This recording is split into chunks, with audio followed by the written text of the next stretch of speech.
So I wanted to share some thoughts on some things that, whoa, came up for me whilst on a little walk now. And I was thinking about organic food actually. And this idea that too much of one polarity becomes its opposite. So too much yin becomes yang, too much dark becomes light, and too much light becomes dark, too much good becomes bad.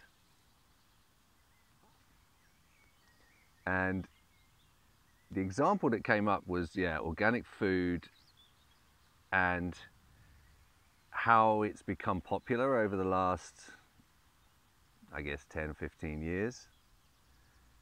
And what we're seeing in the last 10 or so years is, as it becomes more popular, more of the big corporations are jumping on board, and big companies like that are renowned for probably not acting particularly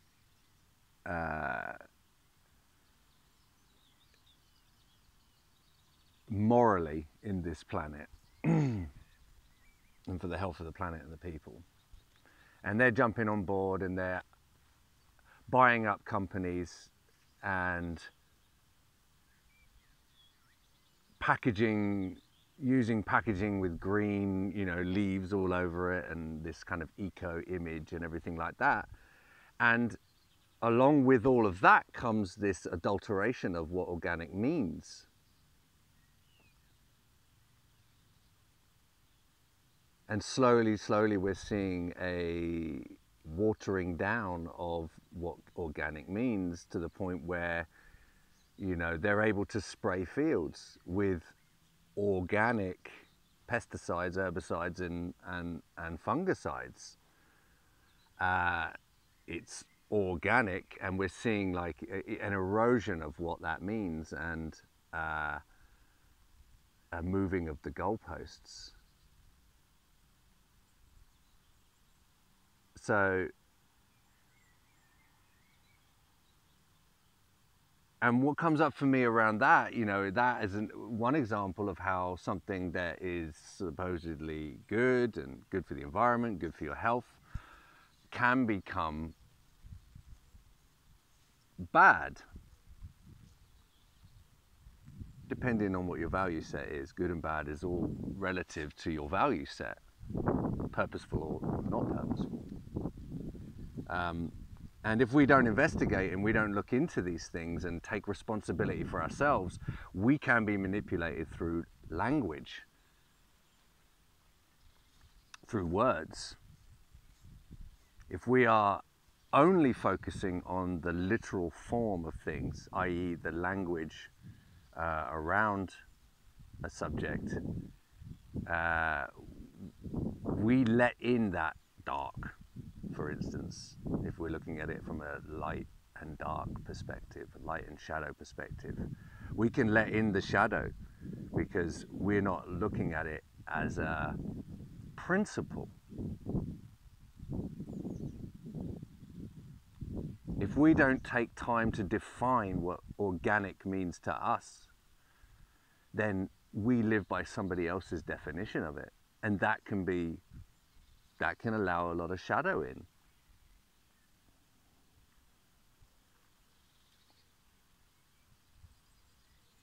Another example, another big example around these times, for me quite a triggering example,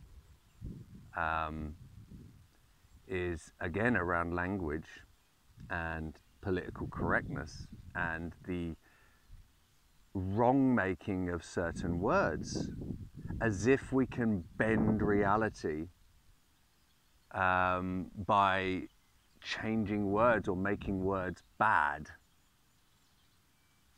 as if we can create more kindness in the world by inhibiting freedom of speech.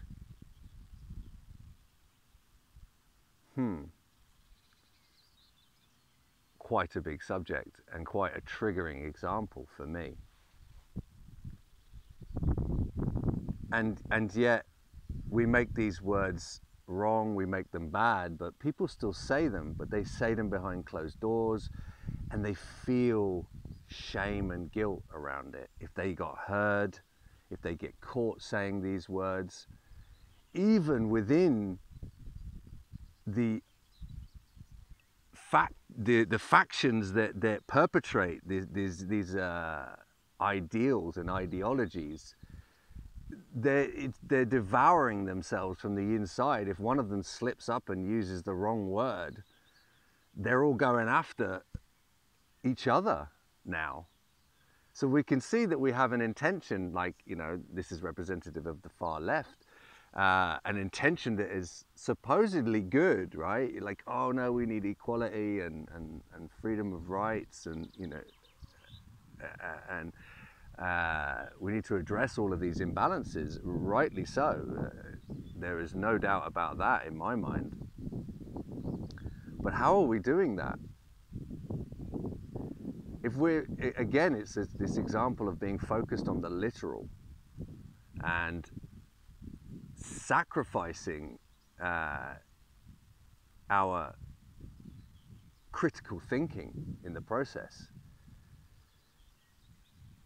We're trying to change the words and take away the words and think that that's going to foster more kindness and more consideration and more equality in the world, when what it does in my experience is create more shame, fear, guilt, judgment, and division. Another example there of this inequality, of this too much of one becomes its opposite.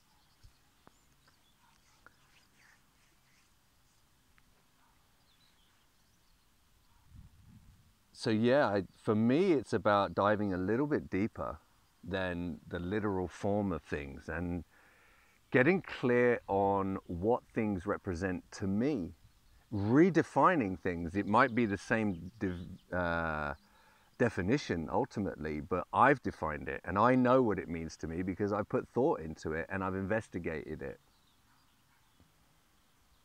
I want to see more regenerative agriculture on the planet.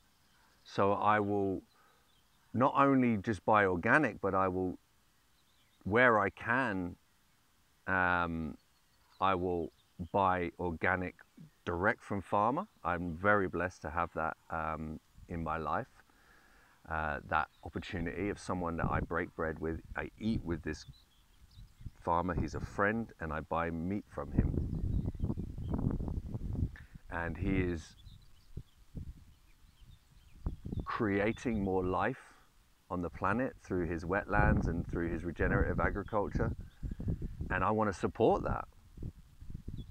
I want to support this oasis of life and aliveness on the planet. And he's not certified organic, but I know for me it's way better than organic because of what it represents to me and what I actually know that he does. So again, the label doesn't mean anything.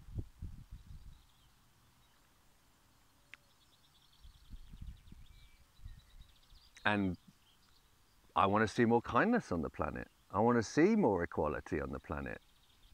And I don't think the changing of language is a path towards that. I think it's a path away from it. As our good friend George Carlin once said, political correctness is fascism dressed up as manners. I'm paraphrasing, but that's pretty much what he said. And something to consider there. That's my thoughts for the day. Too much of one polarity becomes the other. Thank you.